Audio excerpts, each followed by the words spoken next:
Шайрада жазылған өлеңімді оқиын. Осыдан 6-7 жыл бұрын жазылған. Ақжайықтың мықты емес пе қыздарын немесе жігіттерге наз деген.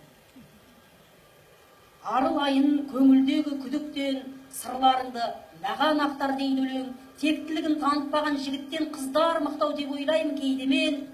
Бұл қазақта жігіттер бар нұрлызы, дархан мінез дала сынды кеңдігі.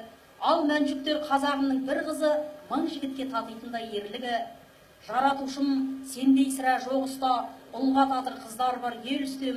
Қариялар айтушы еді соғыста, кей жігіттер қорқатын деп немістен. Шындық өзі аш емес пе удан да, көңілімде жабырқаулы мұң жүреді.